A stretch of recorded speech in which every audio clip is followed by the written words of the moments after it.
देश में बीजेपी ऐसी एक पार्टी है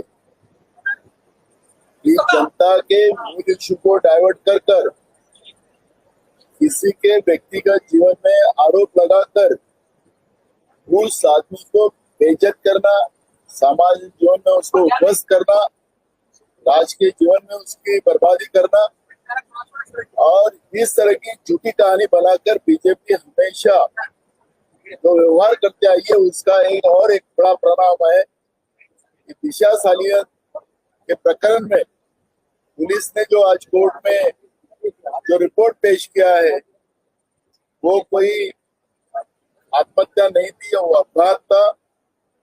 और एक बार स्पष्ट हो गया है कि बीजेपी का झूठ और जनता के सामने आया है। जिस राजीव गांधी जी ने इस देश को 21वीं शताब्दी की तरफ लेके गए, जो आपके पास कंप्यूटर दिया, मोबाइल दिया, नई जनरेशन को उनकी बुद्धिमत्ता को ताकत दिया, उस राजीव गांधी जी को भी इन लोगों ने बोफोर्स तोप के नाम से बदनाम किया और ये सत्ता में आए। तो ये ऐसे भाजपा का जो षड्यंत्र है अब दिशा सालिन प्रकरण के माध्यम से जनता के सामने आ गया है और ये झूठ पार्टी है भाजपा, ये अब जनता के सामने स्पष्ट हो चुका है।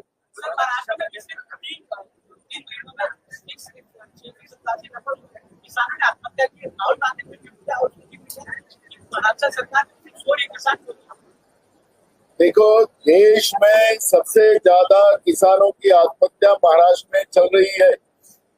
जो सरकार का आंकड़ा जो है, जो आप बता रहे हैं 700 के ऊपर, उससे ज्यादा किसानों की आत्महत्या हुई। आपने देखा होगा कि कल लातूर जिले में एक किसान, उसके पास बैल हल जोतने के लिए नहीं थे, खुद वो हल को जोत लिया। उसके आगे उनकी धर्मपत्नी उसको हक रही है। ये मुद्दा कल हमने हाउस में उठाया और महाराष्ट्र का ये किसानों की जो दुर्दशा है वो हमने स्पष्ट की। तो आज कृषि मंत्री और सहकार मंत्री ये दोनों जाके किसानों को, वो किसान को मदद करने के आगे बढ़े। क्या सब राज्य के किसानों ने अपने आप को हल को जोतना चाहिए? क्या ये सरकार वो चाहती है? शिवाजी महाराज के महाराष्ट्र में जिस तरह से ये व्यवहार चल रहा है, ये शिवाजी महाराज का भी अपमान कर रहे हैं। और इसलिए राहुल जी ने आज जो महाराष्ट्र के बारे में जो ट्वीट किया है, ये वास्तविकता है। महाराष्ट्र में किसान विरोधी बीजेपी और महायुति की सरकार है, अब ये स्पष्ट हो चुका है। और इसलिए ये सरकार का जो ढकोसला है किसानों के बारे में वो अब स्पष्ट हो चुका है।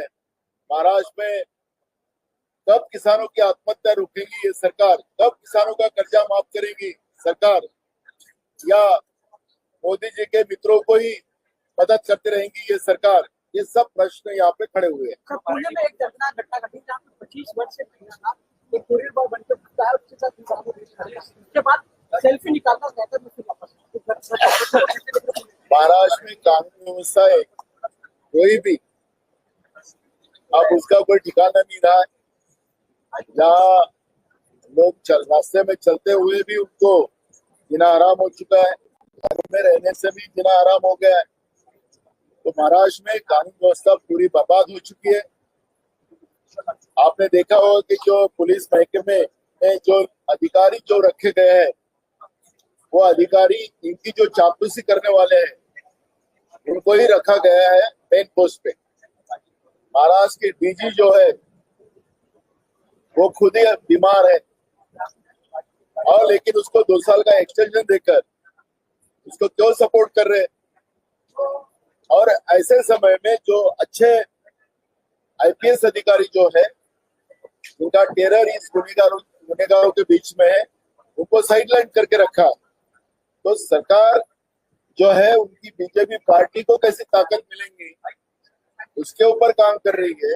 सरकार कानून व्यवस्था में जनता के हित में काम नहीं कर रही है और इसलिए पुणे जैसे शहर में, जिस शहर का पालक मंत्री राज्य का उप मुख्यमंत्री है और खुद ही अपना नाम, उसका दादा नाम रखा है, तो दादा का भी डर खत्म हो गया है और पुणे में ऐसी घटनाएं बड़े पैमाने में बढ़ते जा रही है।